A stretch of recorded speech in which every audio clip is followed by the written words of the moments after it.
First time that I know Corey is about 3 weeks ago or a month ago, 3 to a month ago, and I was struggling to find a job. And the first thing that I asked Corey, how can you get a job or get employed in United States? I'm actually a bit ahead of most of the designer because I have some experience back in my country in Indonesia. So Corey recommended me a course, which is what he made. He asking me about the feedback, but instead of feedback, I'm getting a lot of knowledge. So literally, I'm taking entire thing that he taught in the course.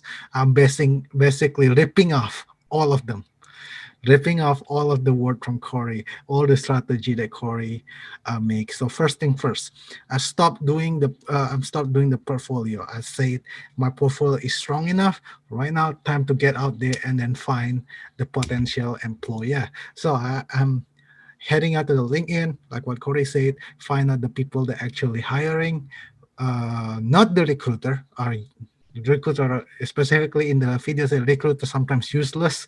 So go find the manager, go find the one that involved. So I found the lead UX designer in San Francisco, which is Marisa.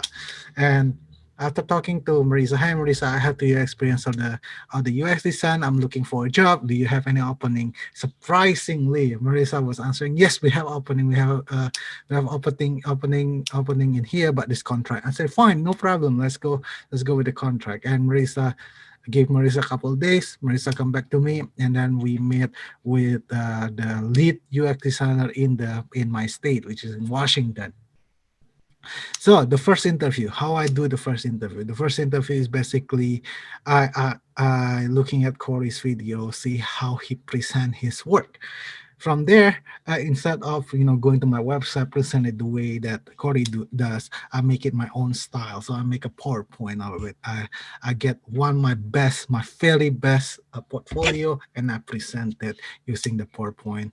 And basically she said, wow, this is good, this is basically neat, it's to the point, it's not taking too much time, it's maybe like 15-minute presentation, and it's basically making her want to hire me even more. So and then she has some offer with another designer. That's at first. So I was like biting myself. I'll say, okay, hopefully this guy doesn't accept it so I can get a shot. And luckily enough, Sarah, which is the lead, said, "Okay, I don't want this guy anymore. I want Evan." So okay, so that guy doesn't accept the offer. That's his loss. So I'm in. I'm inside the second interview.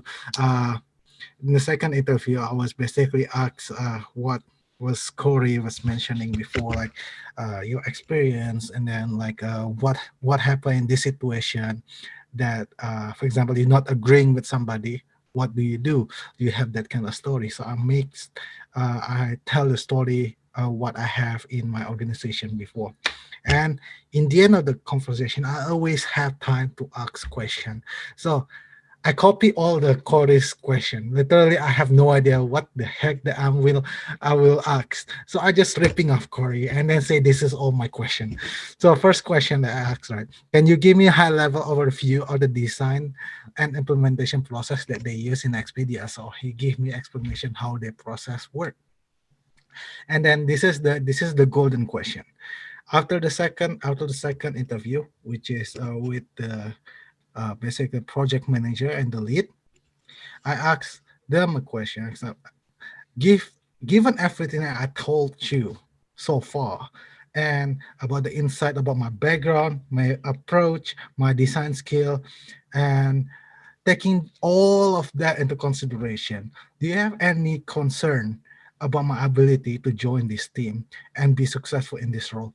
This question is basically, if you play a game, you like stabbing somebody in the heart.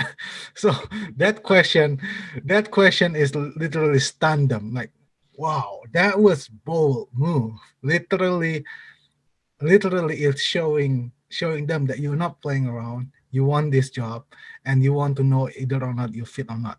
So literally, that lead saying, "Nope, I don't have any doubt. You are more than capable with. Go ahead and do it." So the lead was passing me the third interview, which is today. The third interview where inviting a little bit bigger of big people, because the group of the people is about eight people, which is okay. Sure. Remember, this is need to be remembered.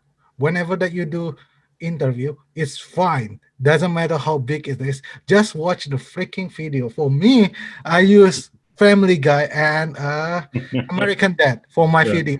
I use 20 minutes of my time before the interview watching those. I don't care about my presentation anymore. I just let it go.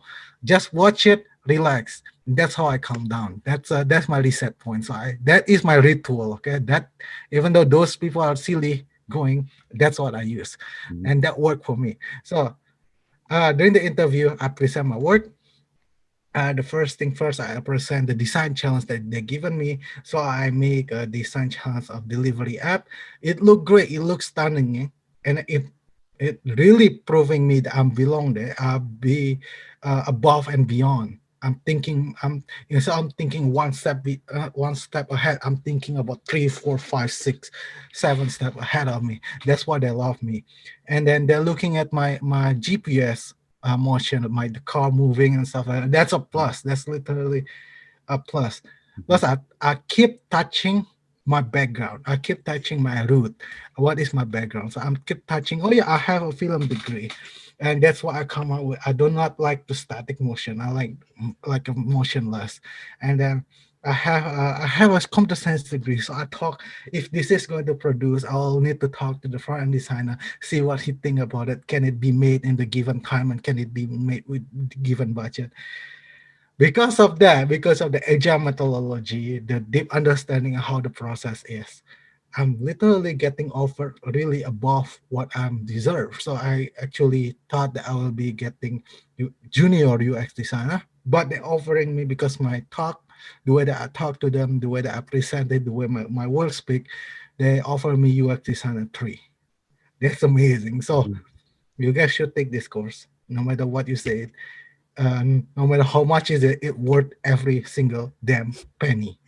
Literally, if you want, don't take a freaking boot camp that is 2000, but you'll get nothing from it. You can learn that on YouTube about the boot camp, about the UX design process, but you cannot learn these skills only with like without experience. So Corey have the experience. Corey had the rejection that he got from different company. That's fine. Just let Corey suffer. Take his experience and take it away.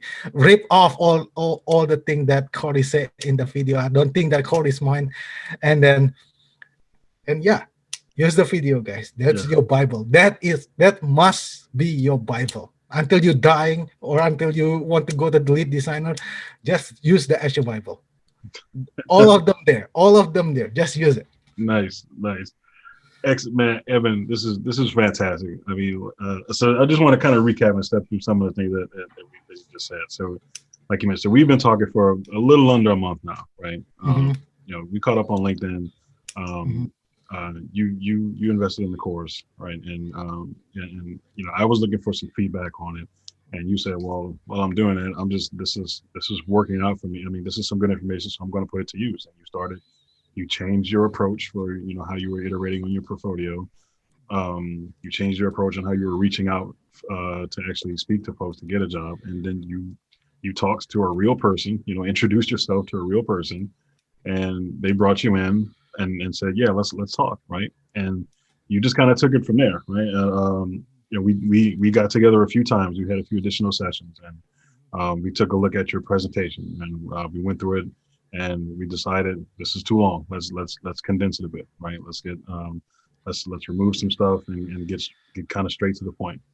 And you showed them that in the first during your first talk with them, and you said they absolutely loved it, right? They were surprised to get something like that from someone with your level of experience, right? Right.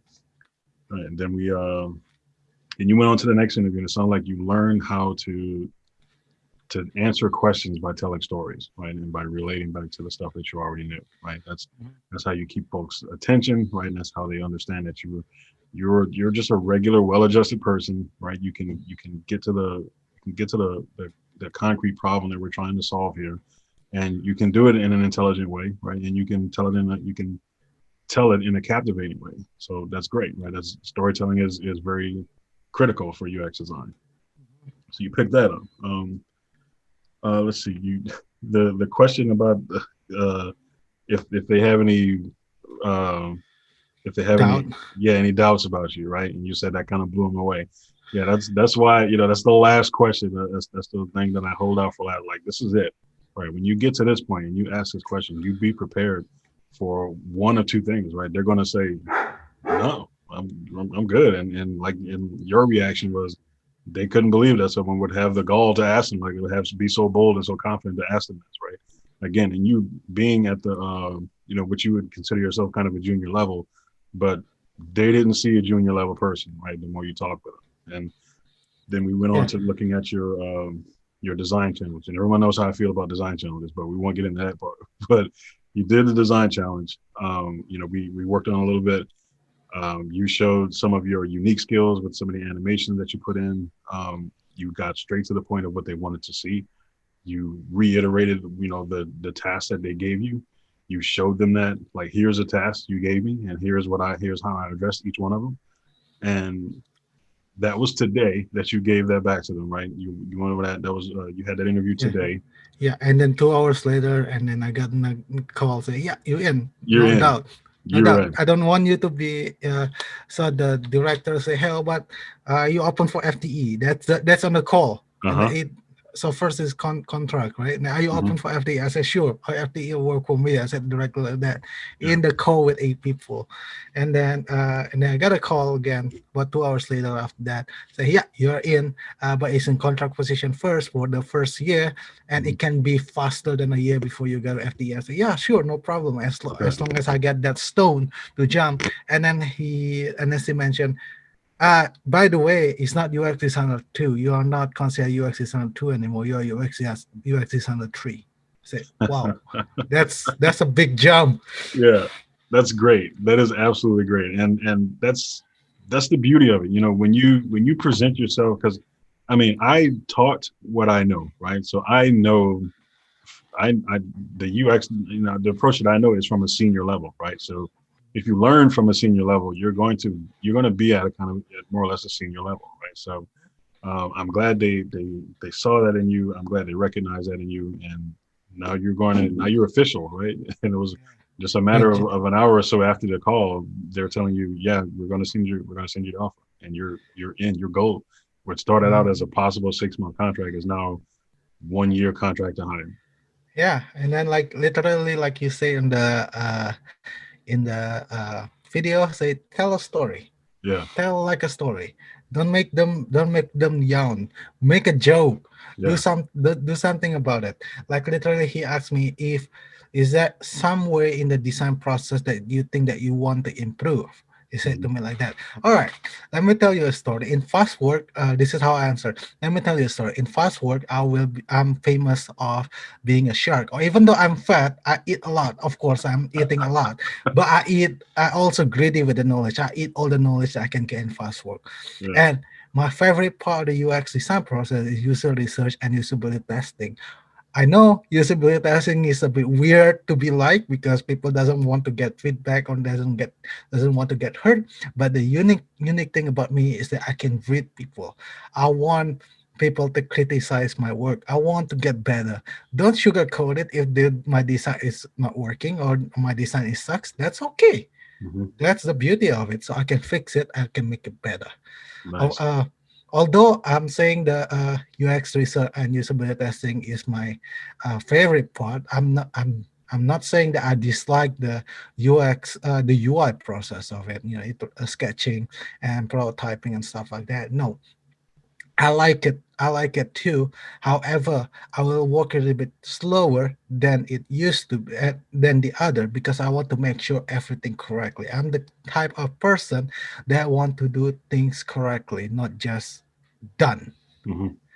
So anyway, that's how I answer it, Nice, nice. and they love my answer. Yeah, that's great. That's great. And this call you had a group that was the biggest you talked to so far, but Yeah, eight you didn't have people. to worry about your nerves because before That the video. call you turn on some Family Guy and you you got the nerves out of your system, which is Yeah, great. Family Guy is one of the things that's kind of in my arsenal too. So I totally relate to you on that. yeah. And I'm not sure if you know this one. So The specific Family Guy part, the one that always got me laughing, is when Peter Griffin fall off the stair. Oh yeah, and he's yeah, and he's cursing all the way down. Yeah, yeah, Yeah, and I keep that on loop. yeah. That's how I keep myself like literally like happy. Nice, No nice. sweating, not at all. Feel like Yeah, I'm teaching. So if you can feel that you're telling a story and you're teaching somebody, that's great. Rather than you just presenting your work, you know, nice, no nice. pressure. Yeah, Evan, my man, I'm proud of you, my friend. Congratulations. You know, you deserve this new role. I know you're going to be happy, and it only goes up from here. You know what I mean? You stay with Expedia for as long as you want. You know, make what you want out of it. When you're ready to move on to the next thing, you'll get a bigger role, you get a better role, you'll get a bigger paycheck, whatever you want to do. It's all you can't go backwards from here, right? It's all going forward. So congratulations. Yeah, I will ask you more about your advice though. Oh yeah. Yeah. don't, don't go away from me. Oh Please no no don't go no away. no. I'm always here, my friend. I'm always here.